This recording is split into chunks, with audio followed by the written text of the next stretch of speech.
Est-ce que tu me crois si je te dis que dans ce triangle quelconque de longueur 3, 4, 5, eh ben, le disque là, il a pour R, pi. What the fuck? Je te laisse 3 secondes pour le faire et m'écrire en commentaire ta rédaction. En tout cas, moi je vais corriger avec toi dès maintenant pour voir et te proposer une correction de cet exercice-là qui est franchement, je trouve, hyper intéressant. Alors en l'occurrence, ici, on va commencer par un premier fait. On sait très bien qu'un disque a un rayon, d'accord? Donc on va poser un petit rayon R. Je refais donc le schéma juste ici. Là, on a dit que c'était longueur 3.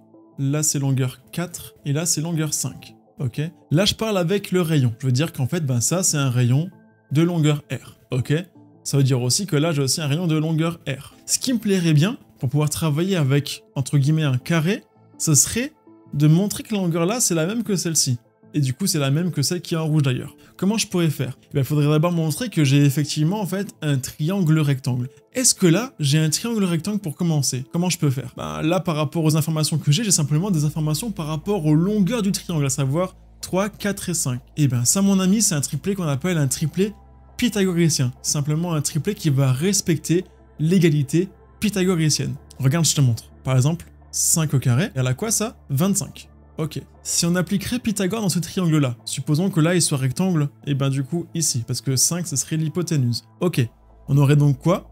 On devrait vérifier ça au carré est égal à ça au carré plus ça au carré.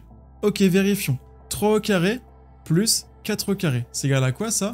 3 au carré, ça fait 9. Et 4 au carré, ça fait 16. Le tout fait donc 25. Donc là, je tombe bien sur mes pattes, et ça, c'est bien égal à 5 au carré. Je vérifie bien l'égalité pythagoricienne, donc c'est la réciproque du théorème de Pythagore. Ce triangle est bien rectangle. Ok, ça y est, j'ai bien démontré que j'ai bien affaire ici à un carré, en fait, et donc les longueurs là sont les mêmes. Ok? Maintenant, comment je peux faire pour trouver cette fameuse valeur R? Parce que je te rappelle que, en fait, c'est ça qui me manque. Pour calculer l'aire du disque, je vais simplement écrire ça. R du disque, c'est égal à quoi? Pi fois R au carré. Donc la seule chose qui me manque en fait, c'est la valeur R là. Comment je peux la trouver, sachant cette information là en plus? Bah je te propose en fait de réécrire des choses qu'on connaît déjà. Ça, je sais que la longueur là, c'est 4, t'es d'accord? Mais du coup, si je me base par rapport à ce cercle là, j'ai dit qu'en fait les longueurs là étaient les mêmes. Donc en fait, si tu veux, la longueur là, ici là, ce serait quoi? Ça serait R. Ok? Et donc, ça serait quoi? Ce serait la totalité, donc le rouge moins le bleu. Ce serait 4 moins R. On va essayer de réécrire certaines longueurs pour justement pouvoir déduire R grâce à un système, ok? Un système d'équation. Là, en l'occurrence, de l'autre côté, qu'est-ce que j'ai? J'ai pareil, je sais que la longueur là, elle mesure 3, ok? 3. Donc, vu que ça mesure R, ça mesure combien en fait ça? Ça mesure 3 moins R. Par rapport à l'hypoténuse, est-ce que j'ai des informations que je peux déduire? Là, on dirait pas comme ça, mais en fait, ouais, j'ai une tripotée d'informations. Si tu veux, si je prends n'importe quel cercle, ok, et je fais passer 2 tangentes, comme ça, là, d'accord? Là, je me réfère au centre du cercle, j'ai donc mon premier rayon, juste ici, et le deuxième juste là, par exemple, ok? Et là, en fait, qu'est-ce qui se passe? Eh ben, j'ai construit 2 triangles semblables. Hop là. Là, j'ai bien un triangle qui a même mesure à ce niveau-là et à ce niveau-là, qui a même mesure, évidemment, ici, et donc, par construction, la longueur là, c'est la même que celle-ci, ok? Et ben, je vais appliquer en fait cette propriété directement dans mon triangle. Ça veut dire que si jamais je mets en avant un triangle construit de cette manière-là, par exemple, j'ai celui-ci là, le triangle là, ok, et j'ai aussi celui-ci. Tu vois ce que je veux dire? Ça voudrait donc dire que dans ce triangle-là, la longueur là vaut la longueur là. Donc, ça vaut aussi 3 moins R. Mais c'est pas le seul, parce que, étant donné ma construction, j'ai aussi un deuxième triangle qui est caché juste là. Lui, il a bien même rayon là, même mesure ici par rapport à l'hypoténuse, et donc les longueurs là sont bien égales aux longueurs là. Donc, si ça vaut 4 moins R, et ben ça vaut aussi 4 moins R à ce niveau-là, d'accord? Je me retrouve donc avec un truc intéressant, c'est-à-dire que l'hypoténuse de mon triangle de base, d'accord? Donc celui-ci là, la longueur là, ça valait 5, ce que j'ai écrit au-dessus. Donc j'ai 5 qui est égal à quoi? Et ben si je décompose le premier segment, lui il vaut 3 moins R, ça vaut 3 moins R, plus l'autre bout de segment, qui lui vaut quoi? Et ben 4 moins R, donc 4 moins R. Ok, et là c'est intéressant parce que j'ai réussi à écrire une équation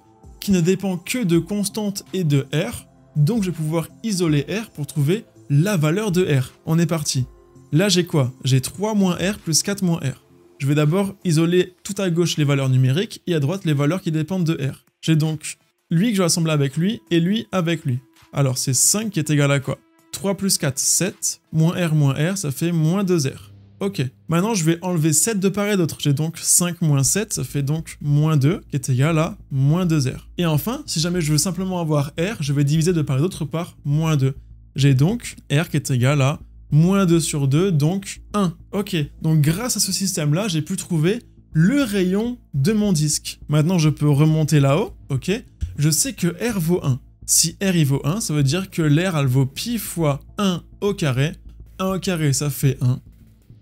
Donc, c'est bien égal à pi. L'air de ce disque-là, il est effectivement égal à pi. On a simplement manipulé un peu le théorème de Pythagore. On a aussi ajouté des propriétés géométriques par rapport aux cercles et ses tangentes et les propriétés sur les triangles semblables. Et grâce à ça, on a pu poser une équation qui dépendait simplement de R. Et donc, on a pu la résoudre de manière très très simple. C'est du niveau collège, ça. Et puis, on a pu conclure. Donc ça, c'est mathématiquement égal à pi. Et en plus de ça, ce triangle, il n'est pas quelconque, comme j'ai dit au début, il est rectangle. C'est donc le magnifique triangle rectangle de longueur 3, 4, 5 qui a pour disque inscrit un disque de R égale à pi.